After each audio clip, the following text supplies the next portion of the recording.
Mau jadi wali Allah nggak? Mudah Pak. Menjadi wali Allah itu gampang. Dengerin hadisnya.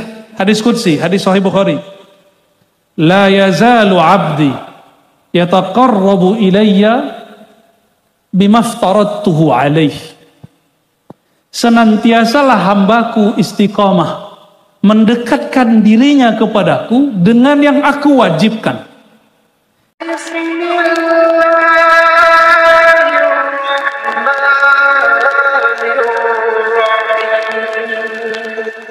Ya. Karena kiai saya, KNU yang full, beliau nggak pernah ngajak ngomong bahasa Indonesia, apalagi bahasa Jawa. Kata beliau, al-khidmah bil Arabiyyah. Akhirnya walaupun wajah-wajah Indon kata orang Malaysia, insya Allah lisannya Arabiyyah, lisanun Arabi, insya Allah. Ya. Alhamdulillah dari 2008 sampai tahun ini kami diizinkan Allah mengajar pakai bahasa Arab. Ya, alhamdulillah. Tapi saya kuliahnya lebih banyak di Indonesia, bukan di sana. Ya. Dan kita berdoa semoga beberapa tahun ke depan Indonesia menjadi pusat kajian Islam sedunia. Terutama pesantren-pesantren Nahdiyin. Amin. Wa akhasul khusus jam'iyah tariqah Nahdiyah yang mu'tabarah mesti dimunculkan ke atas jatman, ya. Namun mohon maaf para kiai, saya bukan ahli organisasi, maka tidak pernah mau masuk ke struktur. Walaupun nama saya dulu di jatman ada dulu, tapi nggak pernah ikut rapat karena nggak hobi. Senangnya ngaji, baca kitab, khataman, zikiran, wiridan, riyadhah, kholwat, udah begitu aja senangnya. Kita bagi-bagi tugas ya, pengurus-pengurus jatman, bagi-bagi tugas. Maka aneh kalau ada jatman musuhin mursyid. Aneh kalau ada jatman cari-cari kesalahan mursyid. Kualat ente nanti. Ya. Karena mursyid itu, ada mursyid yang wali, ada yang mursyid yang wadalnya Bali. Hati-hati, ya. Tapi ada juga mursyid yang bullshit, ada. Contoh ciri-cirinya iri. Iri sama murid, muridnya diambil sama orang. Loh mana ada murid diambil orang, yang ada takdir Allah, si murid pindah-pindah guru. Nggak ada namanya si mursyid seberang ngambil jamaah kita tuh nggak ada. Maka para kiai pun nggak usah, para mursyid khususnya nggak usah khawatir kalau murid kita pindah halakoh. Bukannya ada kalam Imam Syafi'i, safir, tajid, iwadon, nggak ada yang muskilah. Udah jalan, nanti kamu pasti dapat pengganti.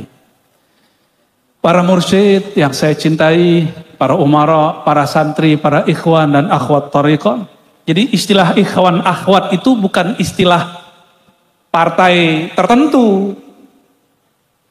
Tapi ikhwan akhwat itu istilah di dalam kitab thariqah. Di dalam Tanwirul Qulub, kalau ya seorang mursyid Naqsyabandiyah, Syekh Muhammad Amin Al-Qurdi An-Naqsyabandi, dia nulis Adabul Ikhwan. Adab sesama ikhwan, ya, adabul murid ma'al ikhwan, murid sesama ikhwan. Jadi akhi-akhi, ukti-ukti itu harusnya orang NU yang pakai. Cuma orang NU kan udah ganti pakai mbak, ning nang ning nung, bunyai. Ya. Itu hebatnya pesantren-pesantren Ahlus Sunnah di negeri ini, tidak mengarabkan masyarakat, tapi mengislamkan masyarakat. Untuk apa ngomong akhi ukti tapi di belakang iri dengki? Ya. Untuk apa di depan ngomong cipika-cipiki, ya, di belakang nusuk? Ya. Kata Imam Sidi Syekh Abdul Qadir Jilani dalam wasiat beliau, apa kata beliau? Salah satu jauharah, mutiara dalam diri mukmin, kalau dia tengkar pun nggak nunjukin tengkar, gitu, kecuali sudah kelewat. Ya, para jamaah wabil khusus yang di depan saya ini luar biasa. Dari jam berapa Bapak Ibu? Oh sama kita berarti ya. Cuma saya mampir-mampir, pindah-pindah. Ya, sama kita berarti. Senasib kita ya. Gimana? Toiletnya jauh gak? Ibu aman? Bapak-bapaknya di samping, gak kemana-mana ya. Hanya di NU, ibu-ibu tampil depan bapak-bapak, bapak-bapaknya gak ngeres. Bener gak? Tadi ngeres gak Pak? Ibu-ibu nyanyi? Pasti gak minat maksudnya.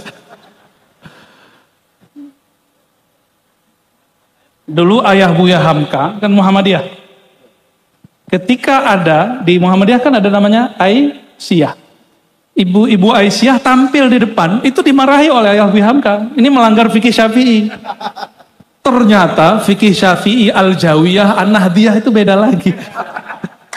Allahumma sholli ala Sayyidina Muhammad. Alhamdulillah kami dibesarkan di lingkungan Ahlus Sunnah wal Jamaah. Cuma dari kecil guru saya, mursyid saya tidak suka ikut organisasi. Tapi ada satu mursyid kita jadi ketua Rois Jatman juga di Sumatera Barat. Cuma mursyid yang mengijazahi saya itu nggak mau tampil.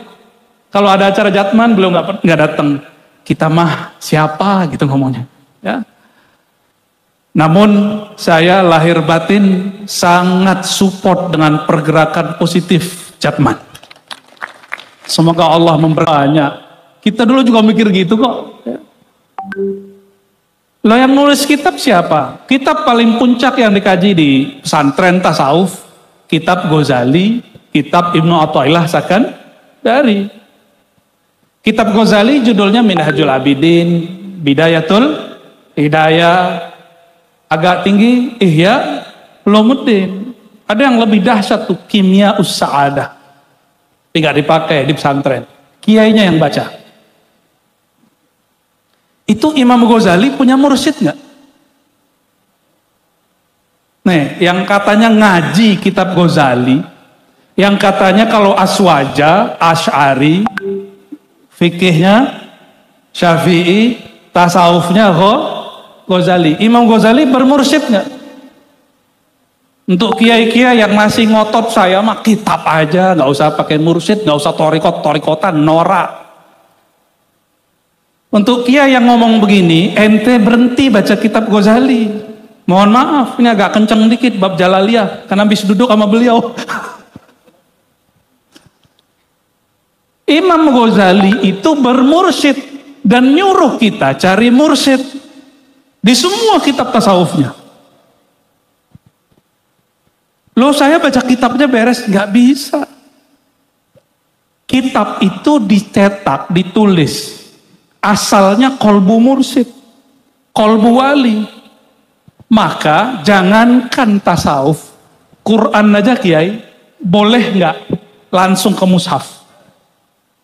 Ini beliau kan syekh dalam ilmu qiraat nih, ilmu Quran. Boleh nggak kiai ngambil satu huruf langsung dari?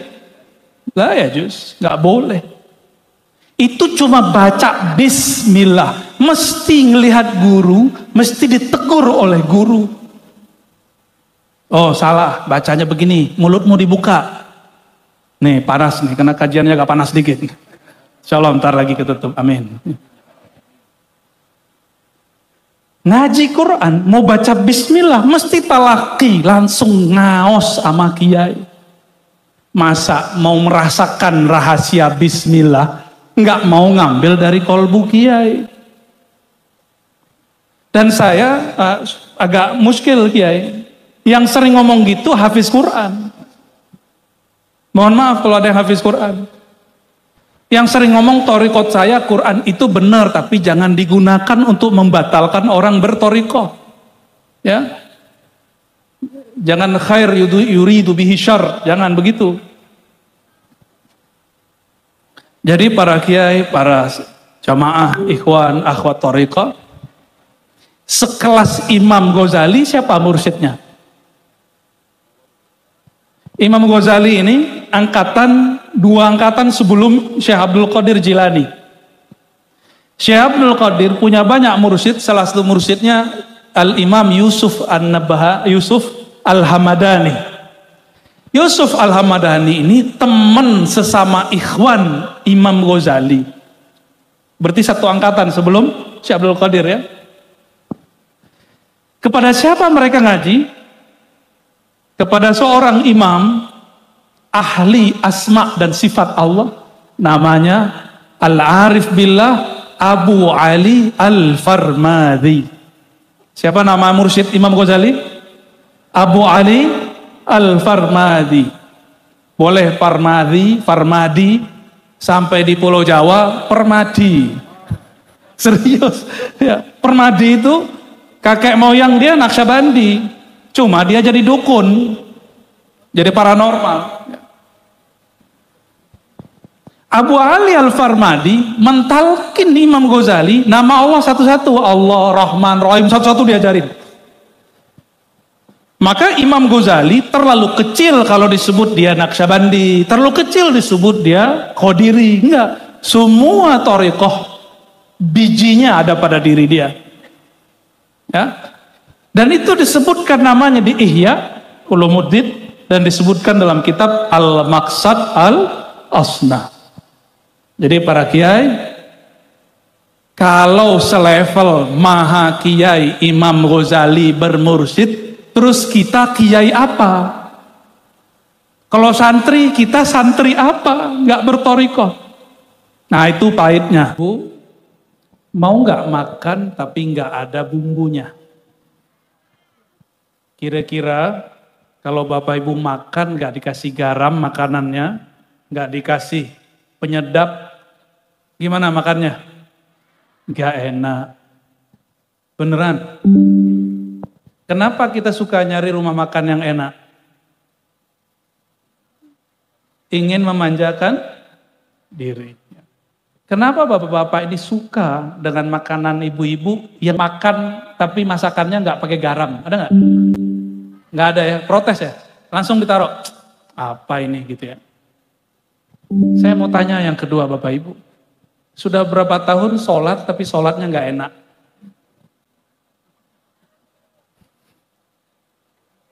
Sudah berapa tahun sholatnya nggak enak? Saya nggak ngomong khusyuk loh, enak. Jangan-jangan kiainya sama ini. Pak Kiai, sudah berapa tahun sholatnya sering nggak enaknya daripada enaknya? Ya, tuh Kiai Ali Imran ini jujur. Sudah lama ya? Sudah lama. Kalau belajar sholat dari umur berapa? Dari kecil. Itu baru sholatnya badan. Sholatnya kolbu udah belum diajarin. Makanya sholatnya nggak enak. Karena sholatnya masih pakai badan. Badan ini nggak mau dia sholat. Yang mau sholat itu kolbu. Yang mau sholat siapa? Kolbu. Kok bisa tahan ya? Sholat tuh nggak enak tuh kok bisa? Tapi nggak ada orang tahan. Masakan istrinya nggak enak tuh nggak ada yang tahan. Langsung ngomong biasanya. Ya Pak? Betul? Bener Bu? Buat kopi kemanisan, pasti protes. Pasti ditinggal. Bayangkan, kita ngidangin kopi kemanisan, ditinggal. Kurang manis, nggak diminum, icip dikit ditinggal. Kira-kira kalau mempersembahkan sholat kehadiran Allah, hatinya kurang enak, kurang khusyuk, itu diterima nggak sama Allah? Terus untuk apa sholat kalau nggak diterima? Buang-buang waktu dong. Ya, jadi selama ini sholat buang-buang waktu. Gimana? Enggak gitu juga. Kalau manhaj thariqah Imam Ghazali, khusyuk itu bagian dari sholat. Bukan sunat. Kenapa? Karena yang muflihun, qad aflahal mu'minun, orang yang sukses di akhirat dan di dunia, itu cuma alladzina hum fi sholatihim. Jadi mohon maaf, Pak Bupati belum sukses kalau sholatnya belum khusyuk. Walaupun mimpin di sini 2 periode.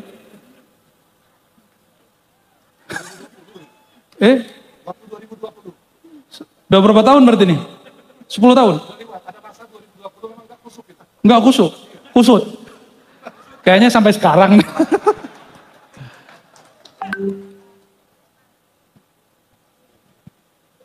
Kok ada orang taat, sholat nggak enak, itu heran. Itu paling heran. Mungkin dia takut-takutin kiai kali ya. Kamu kalau nggak sholat neraka gitu. Oh, hikam. Orang yang datang kepada Allah, yang menunaikan tugas dari Allah itu ada 2. Pertama, ahlu taklif. Orang syariat, orang zahir baca kitab bahwa sholat itu wajibatun. Wajib. Kalau nggak dikerjain, uqiba, diiqab. Ini bahasa fikih itu bahasa serem. Ngancem-ngancem isinya. Yu'aqabu ala tarikihi. Diiqab orang yang meninggalkannya. Itu bahasa fikih. Bahasa apa? Fikih. Maka wajar kalau kiai-kiai ini sebagian agak horor. Cari lawan terus. Kalau ada juga lawan, dilawan sama dia. Apalagi di Jam'iyah ada namanya bahsul. Bahsul masail itu terjemahan harfiahnya cari-cari masalah. Pantes nggak orang Jatman nyari-nyari masalah sesama mursyid? Nggak pantas. Ada yang begitu. Pengurus Jatman cari-cari masalah sesama mursyid. Karena dia ngerasa torikot dia paling mu'tabaroh, yang lain tidak. Ya salam. Ya. Ini muncul kiber. Kiber itu sederhana aja, merasa torikotnya lebih benar, yang lain kurang, atau si anu si fulan kurang. Saya mau tanya pada kiai, kalau kita melihat ada satu kelompok tarekat muncul nih di Sumatera Selatan, satu aliran zikir torikot ngomong aneh-aneh, dimusuhi atau dirangkul? Saya mau lihat nanti nih. Raisyobiyah, piye? Ide nakal. Bahsul masail yang di Jam'iyah nggak usah dimasukin ke Jatman. Di Jatman itu bukan bahsul masail, tapi silaturahim. Sepakat nggak Kiai? Jadi bahsul masail programnya apa? Silaturahim ke zawiyah-zawiyah torikot, ke surau-surau zikir, ke pesantren-pesantren torikot. Sepakat nggak Kiai? Bukan nyari kesalahan orang. Sejak kapan Jatman boleh menghakimi orang? Nggak pernah ada kan? Dan setahu saya Al-Habib Abah Lutfi juga nggak begitu orangnya. Beliau suka ngerangkul. Dan yang paling penting, dulu Buya Hamka, masih ingat Buya Hamka? Karena ada lagi film Buya Hamka nih. Buya Hamka orang Muhammadiyah, ketua MUI. Dulu Abah Zain Syukri dituduh sesat oleh kiai-kiai yang jago baca kitab katanya. Padahal Abah Zain Syukri lebih jago lagi baca kitabnya. Itu siapa yang beresin? Buya Hamka, orang Muhammadiyah. Karena Buya Hamka punya ayah mursyid Naqsabandiyah, punya kakek mursyid 3 thariqah. Kakek dia Tuanku Kisai, Syekh Amrullah, itu 3 thariqah dia mursyidnya. Maka tadi pagi kami ngobrol-ngobrol dengan banyak kiai dan mursyid. Alhamdulillah, kiai-kiai ini satu kiai ada banyak thariqah. Ya alhamdulillah. Jadi bolehkah orang banyak thariqah? Ya, tanya sama beliau-beliau. Boleh, tapi dengan syarat. Ya. Jalan banyak, tapi yang ditempuh yang mana? Pasti satu. Ya, yang ditempuh pasti sungai banyak. Kalau sudah sampai di laut, sama-sama asin nggak? Nah, nanti di akhirat Nabi nggak nanya, thariqat kamu apa? Nggak tanya. Nggak ditanya. Yang ditanya apa? Pas masuk kubur yang ditanya apa? Man rabbuka? Siapa Tuhan kamu? Itu pertanyaan fikih atau pertanyaan makrifat? Lagi nih, yang kenceng. Itu pertanyaan ilmu fikih apa ilmu makrifat? Nggak ditanya mengenai rukun wudhu berapa gitu, nggak ada di alam kubur, nggak ada. Macam-macam air nggak ditanya di alam kubur. Yang ditanya apa? Man rabbuka. Atau ma rabbuka. Yang mana yang benar hadisnya? Pakai man. Itu pertanyaan man, itu pertanyaan ma'rifah. Dari am ke khos. Siapa Tuhanmu? Ma'rifat bukan? Atas dasar itulah ulama kita sepakat dengan satu kalam. Awaluddin ma'rifatullah. Awal beragama itu dimulai dari mengenal Allah. Maka masuk dunia diazankan, masuk kubur ditanya man rabbuka. Itulah rahasia kenapa beberapa kiai NU buat bid'ah.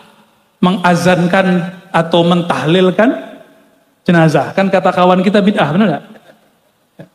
Bid'ah gak tuh? Bid'ah menurut orang sono, menurut kita enggak. Ya.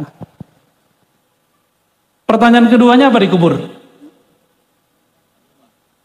Nah, satu riwayat man nabiuka. Berarti itu ma'rifatur rasul, ma'rifatun nabi.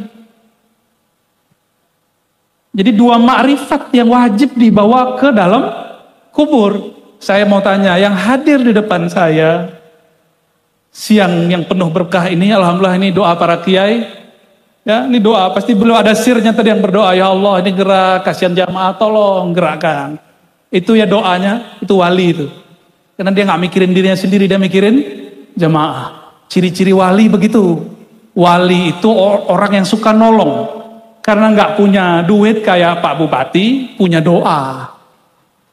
Itu hebatnya. Coba dikasih duit 5 juta, nggak cukup. 10 juta nggak cukup, ini orang terlalu banyak. Tapi pas dikasih awan, seneng nggak? Alhamdulillah. Saya mau tanya lagi, sudah punya belum ma'rifatullah dan ma'rifatun nabi? Terus kalau mati gimana cara jawab nanti? Maka buru-buru cari ilmu ini. Ma'rifatullah, ma'rifatun nabi. Berarti wajib gak belajar ma'rifat? Wajib apa sunat? Dan ma'rifat itu ketemunya di kalangan para mursyid yang bertorikoh pastinya. Oleh karena itu bertorikoh sunat apa wajib? Ayo yang kenceng. Bertorikoh sunat apa wajib? Wajib, bukan sunat. Yang ngomong begitu langsung Syekh Muhammad Amin Al-Qurdi. Jadi kalau nggak bertorikoh gimana? Dosanya bukan dosa zahir, dosanya dosa batin. Secara fikih tidak berdosa, tapi secara batiniah, secara hakikat dia disebut jahilun billah. Bapak Ibu, ada satu hadis, mau jadi wali Allah nggak? Mudah Pak. Menjadi wali Allah itu gampang. Dengerin hadisnya, hadis qudsi, hadis Sahih Bukhari. La yazalu abdi yataqarrabu ilayya bimaftaradtuhu alaih. Senantiasalah hambaku istiqamah mendekatkan dirinya kepadaku dengan yang aku wajibkan. Kalau ahli fikih ngomong wajib apa aja?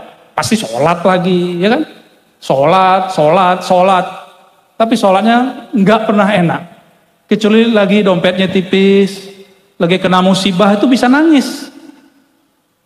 Nangisnya bukan karena dia sholat, tapi karena dompetnya tipis. Jadi bertuhannya matre. Kenapa Kiai? Pak Bupati dibentak istri. Waduh, Pak Bupati curhat, dibentak istri nangis. Yang ada ibu-ibu dibentak suami nyolot. Allahumma sholli ala sayyidina Muhammad.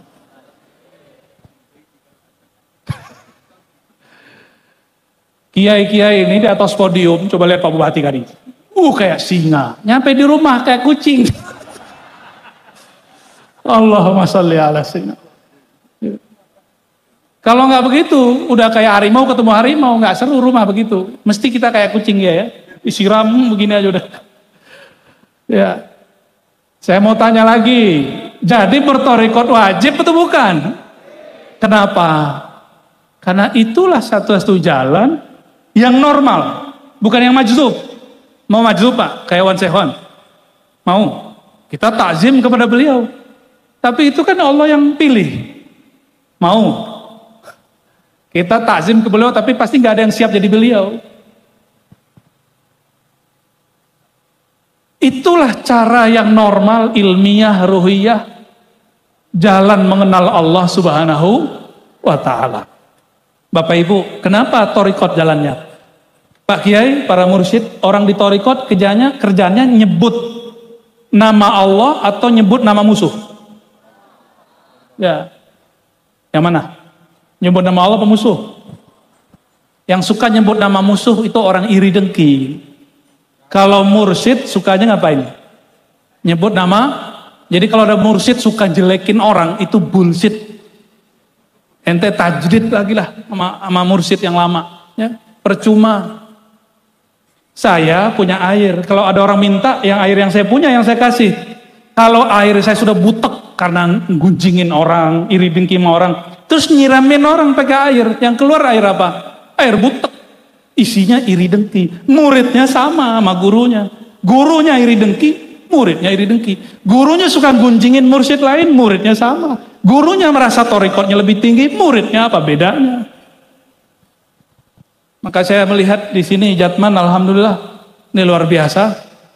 Hanya di Indonesia Bapak Ibu, orang bisa ngumpul begini. Hanya Indonesia. Jiran pun belum. Jiran udah dapat tauliah nih, dapat izin. Tahu-tahu ada yang sabotase, nggak jadi. Di Indonesia, ini nikmat beraswajah. Jadi kalau ada kiai-kiai Ahlus Sunnah nggak bersyukur dengan Indonesia ini nikmat dari Allah, angkat kaki dari negeri ini. Cari negeri lain yang kira-kira dia bisa ceramah bebas seperti ini Indonesia. Yang guyup kayak gini, Masya Allah.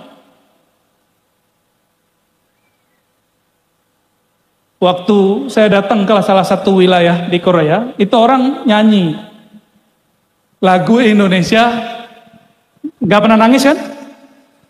Pertama kali saya dengar lagu Indonesia Raya itu di Perancis, di luar negeri, nangis. Sono, masjid di Perancis itu basement kantor KBRI itu jadi masjid. Hari Sabtu ntar agama apa, Minggu besok ntar agama apa. Di sini masjid banyak sih. Di sini IMB belum jadi, masjid udah berdiri. Maka kalau ada agama sebelah bikin rumah ibadah, udah biarin. Kenapa? Mereka nggak akan pernah menikmati seperti sebebas kita. Biarin aja. Ya, cuma urusan Pak Bupati paling di demo. Cuma kalau orang NU mah enggak. Saya baru lihat nih videonya. Abah Lutfi sambut para pendeta. Biksu-biksu dikawal oleh banser-banser, Masya Allah, selamat buat banser. Ya, kenapa Abah Lutfi bisa begitu? Karena di kolbunya tidak ada kebencian, karena beliau bertoriko. Kalau cuma ngaji fikih, mohon maaf, atau gaya fikih dibawa ke toriko, mohon maaf, beda, jangankan beda agama, beda toriko aja serang. Benar nggak? Mohon maaf para ahli kitab, ya. Mohon maaf, samping saya ahli kitab semua, jadi banyak yang dukung. Allahumma sholli ala sayyidina Muhammad. Jadi kalau benar orang-orang Nahdiyin beraswaja, manhaj tasawufnya manhaj Imam Ghazali nyuruh cari mursyid. Sepakat? Mulai cari mursyid? Yang belum, cari mursyid. Cari mursyid itu bukan sembarangan, dia lebih ribet daripada nyari jodoh. Kalau jodoh bisa bercerai, nggak dicerai hidup, dicerai mati. Kalau sama mursyid nggak ada namanya cerai. Yang ada murid durhaka ada. Nggak ada. Maka ciri-ciri nih, boleh nggak murid pindah ke mursyid lain? Boleh, tapi ada satu syarat. Mau dengar syaratnya? Ini yang berkalam Imam Sya'rani. Syaratnya satu saja. Atau Sidi Ahmad Al-Ghumus Qanawi, satu saja. Tidak membicarakan keburukan mursyid yang lama. Mau? Jadi boleh pindah mursyid, pindah torikot, tapi jangan jelekin torikot yang lama. Jangan jelekin zawiyah surau pesantren yang lama. Ya. Itu murid yang sodik. Apa arti murid yang sodik? Santri yang sungguh-sungguh jujur istiqomah. Kalau enggak, murid kazib. Murid yang, ya, dalam ilmu thariqah loh ya. Dalam thariqah. Kalau dalam ilmu fikih biasa orang beda. Dan musuh-musuhan. Dalam ilmu hadis, Imam Muslim, ya, Imam Muslim kemudian melawan gurunya, Imam Zuhri, ahli hadis itu biasa, begitu. Tapi di thariqat setahu saya nggak ada.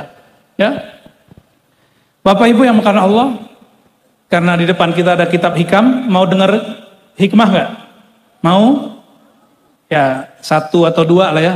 Kalau sempat dua, kalau nggak satu. Sebelumnya mari kita baca surah Al-Fatihah. Mari sama-sama kirimkan untuk baginda Nabi Muhammad SAW dan pengarang kitab Al-Hikam dan semua mursyid, semua imam tariqah.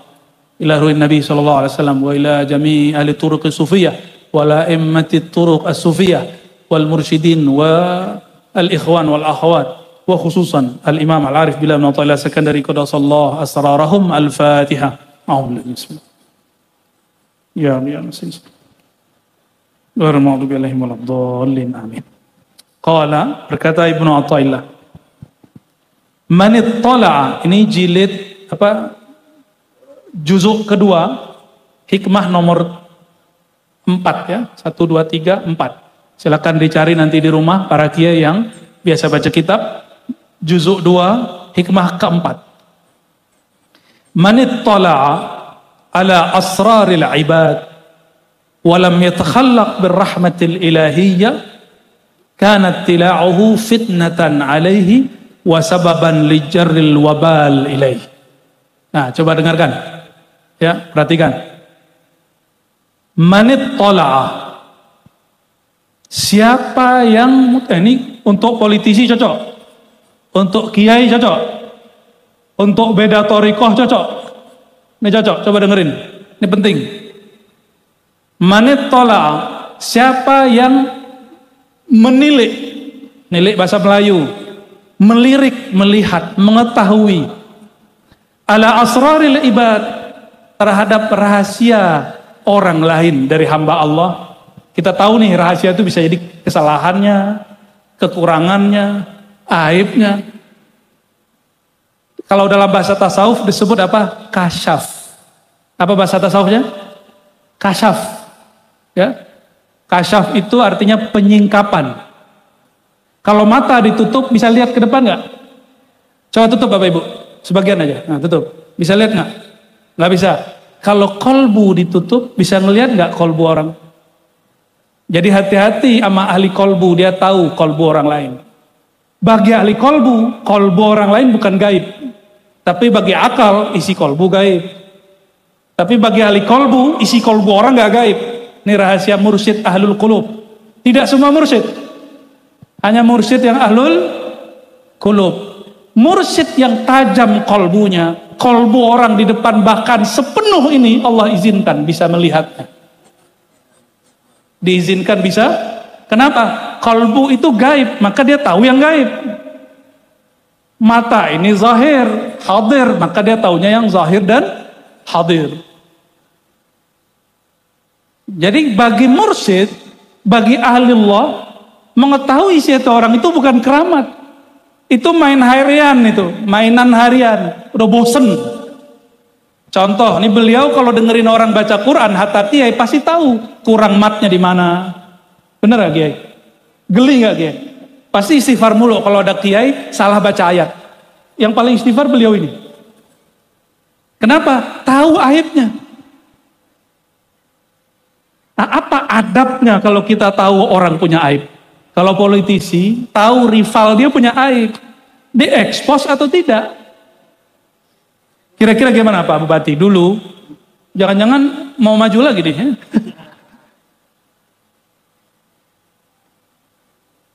Ciri-ciri orang pencinta dunia, kalau orang yang lain dapat musibah, aibnya kebuka, dia senang. Saya mau tanya nih, mohon maaf Kiai. Halo Pak Kiai, kalau teman kita Kiai punya aib kebuka seneng nggak? Beneran? Oh nggak semuanya jawab. Berarti ada yang seneng. Seneng kalau ada mursyid berkasus.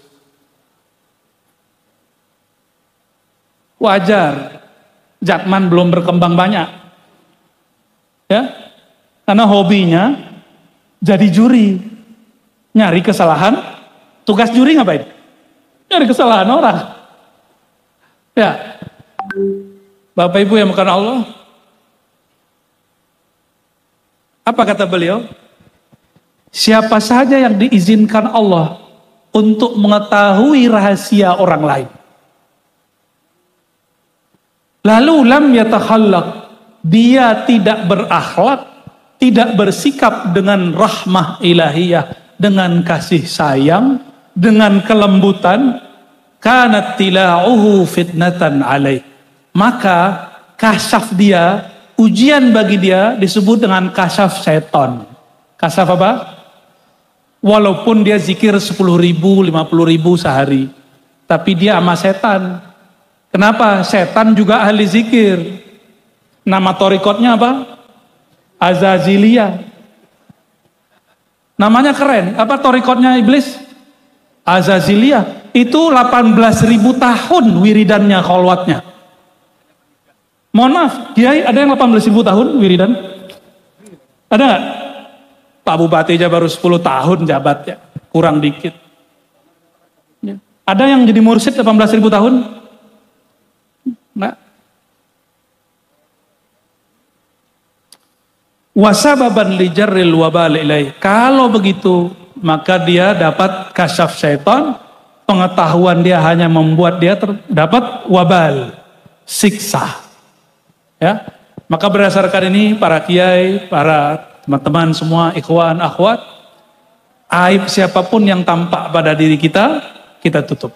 Bapak Ibu yang makan Allah, apa kata Imam Nu'taillah Sekandari? Ini pesan untuk kami, para mu'alim, untuk para kiai, juga pada para ikhwan, ya, para jamaah. Kalau suatu saat ada aib, ada keanehan di kawan-kawan kita, itu kita buka atau kita tutup. Ini biasanya kita sering ngomong begini, aku kasih tahu lo ini rahasia. Kalau dikasih tahu, rahasia nggak?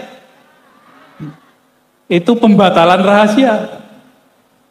Mohon maaf, kita kalau punya teman ember, mau nggak nyimpen rahasia ke dia? Nggak mau.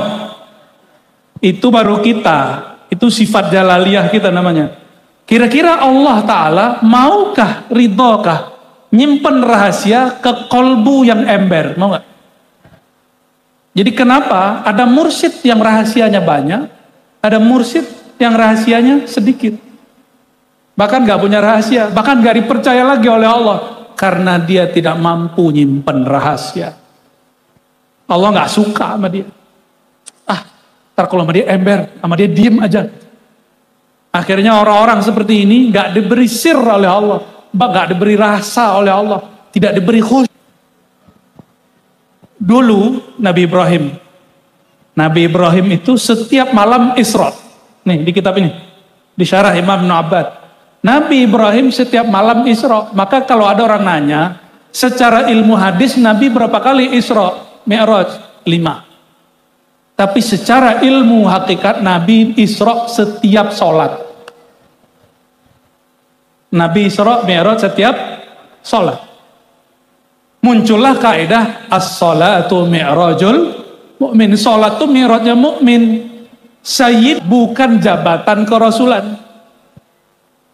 Jadi kalau Nabi sholat bisa masuk ke dalam alam sana, kita mestinya bisa begitu juga. Itu sebabnya, ini berat bagi para mursyid, berat. Kata Imam Sya'rani dalam Al-Anwar Al-Qudsiyah. Ya, apa kata beliau? Kalau ada mursyid ketemu mursyid yang dia tahu makomnya lebih tinggi, ma'rifatnya lebih dalam, ambil dari dia. Jadi murid kepadanya. Jadi nggak boleh stagnan berhenti di satu thariqah. Nggak siap ya mursyid ya? Takut muridnya pindah ya? Nggak bakal pindah. Justru muridnya lihat guruku tawadhu ya. Apalagi aku gitu harusnya. Gimana? Ada mas-mas Kalau lagi sholat diizinkan Allah masuk surga, ada nggak? Jadi benarlah kata Abdullah bin Amr dalam Sunan Tirmizi, awwalu ma yuqbadu yawmal qiyamah qabla yaumil qiyamah al-khusyu'. Yang pertama dicabut oleh Allah di akhir zaman khusyuk. Sehingga nggak ada mau kiai nggak khusyuk. Mursyid aja sulit, apalagi murid. Kenapa orang sulit khusyuk? Karena nggak kenal dia lagi berhadapan sama siapa.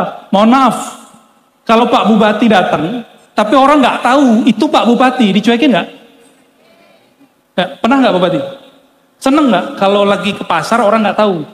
Seneng nggak? Nyamar, seneng. Itu justru seneng. Tapi kalau lagi acara begini, datang terus nggak ada nyambut gimana? Nggak seneng. Orang cuek, Bupati biarin, dia mau Bupati. Nggak seneng, pasti nggak seneng. Kenapa ini rakyatnya Pak Bupati ini takzim? Karena kenal. Kalau tidak kenal, tidak akan ada penghormatan. Coba Pak Kiai datang, nggak pakai baju kebesaran, sarung, ya. Sarungnya ada merek tertentu kan, biar beda sama jamaah biasanya. Maka saya hari ini datang nggak pakai merek. Pakai rida biar keren, biar disebut kiai, ya kan? Supaya kalau datang, wah, cium, ya benar. Dulu pengalaman begitu, ya. Pengalaman dulu begitu. Kalau mau datang ke majelis, banyak-banyakin nih peralatannya, biar disebut ustaz. Sekarang malah nyesel. Ke mall aja nggak bisa makan, ya. Mau makan. Nah, makanya saya kalau masuk pasar, masuk mall copot kopiah. Bukan khawarimul muru'ah, tapi seperti Pak Bupati lagi nyamar. Apa maksud kalam tadi? Kita hormat sama kiai karena kita kenal kepada dia. Hormat sama bupati karena kita kenal sama dia. Kalau nggak kenal nggak hormat.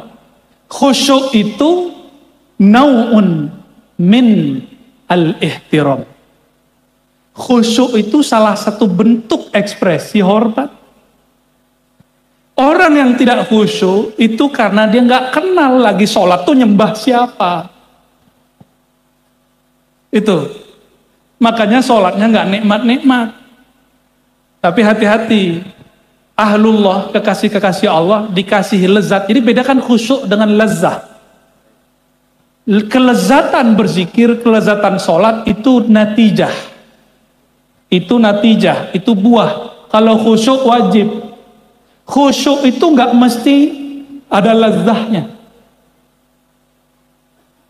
Kalau khusyuk, contoh, waktu kita nyantri atau Pak Bupati punya bawahan. Kalau lagi jalan, itu kan pada nunduk semua. Nyaman nggak nyaman mesti nunduk. Kenapa? Kenal kepada beliau.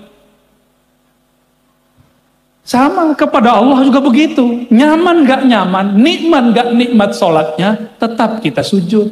Karena kita gak nyembah nikmat, kita nyembah sang pemberi nikmat. Kita gak nyembah lezat, gak nyembah khusyuk, kita nyembah Allah yang memberi rasa lezat itu. Cukup ya? Udah panas? Beneran, udah begini mulu. Nabi Ibrahim, ini penutup. Nabi Ibrahim tiap malam Isra. Tiap malam naik ke langit. Ketika turun, dia lihat. Apa yang dia lihat? Ada orang berdosa. Apa kata Ibrahim? Allahumma ahlikhu. Nih orang ahli tauhid biasa begini nih. Ahli kalam biasa begini.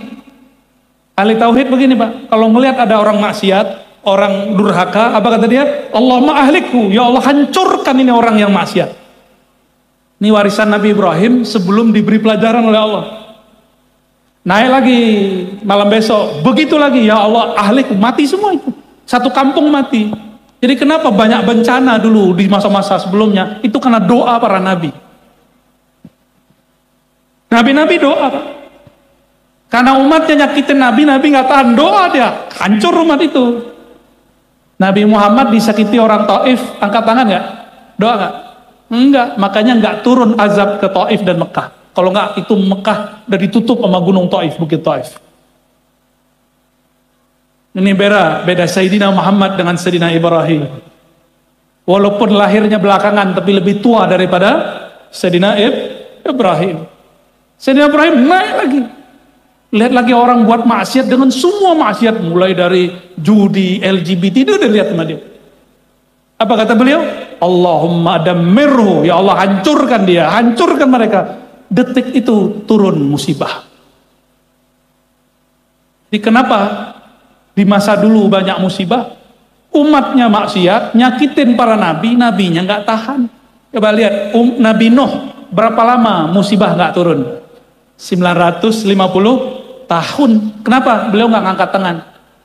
Tapi tahun 950 sabarnya hilang. Angkat tangan. Gimana dalam Al-Quran, Kiai? Kalamnya Sayyidina Nuh.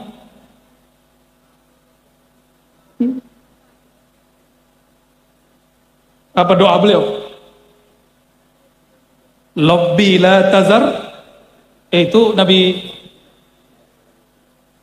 Itu doa orang lagi pengen punya anak tuh, Kiai. Lobbi la tazar ni farda. Surat Nuh. Doa Nabi Nuh persis kayak Nabi Ibrahim. Kalau di teks ini sebutkan Allahumma ahlikhu. Yang kedua damirhu. Sama nggak? Ini mohon maaf, kalau ada amar ma'ruf nahi mungkar, ingin ngancurin pemaksiat, itu Nabi Ibrahim belum dibenerin oleh Allah. Jadi kita amar ma'ruf nggak boleh ngancurin pemaksiat. Amar ma'ruf ngancurin maksiat, bukan ngancurin pemaksiat. Ini sekarang udah beda orientasi. Beda orientasi hari ini. Oke. Yang ketiga masih seperti itu, hancur. Jadi ada umat hancur 3 kali karena doa Nabi Ibrahim. Terus apa yang terjadi? Naik lagi ke langit, tapi beliau melihat dirinya nyembelih anaknya. Gimana Pak? Ru'yal anbiya wahyun, mimpi para nabi wahyu, benar? Mimpi para nabi wahyu. Malam besok lihat lagi. Malam besok lihat lagi doa, ya Rabb, hadza waladi, hadza abdun min ibadika. Ya Rabb, ini anakku. Kalau engkau perintahkan aku nyembelih, kasihan ya Allah. Di situ Allah berkalam, ya Ibrahim, ente lupa, ini baru 1 anak, kamu sudah bilang hadza waladi, ini anakku, ini santriku. Loh, yang kemarin kamu doakan banyak orang hancur, emang itu bukan hamba Allah, abdun min ibadika. Hamba engkau juga ya Allah. Akhirnya Nabi Ibrahim tobat di situ. Maka beliau ketika sadar langsung kasih tahu kepada siapa? Anaknya Sayyidina Ismail. Mau dapat pelajaran begitu? Kan gak mau kita. Maka Bapak Ibu yang bukan Allah, penutup saya bacakan hadis yang biasa dibacakan ahli hadis. Disebut al-hadis al-musalsal birrahmah atau bil awwaliyah. Apa kata baginda sallallahu alaihi wasallam? Semua guru mengatakan begitu. Hadza awwalu ma sami'tu. Ini yang pertama aku dengar, terus sampai kepada Imam Sufyan bin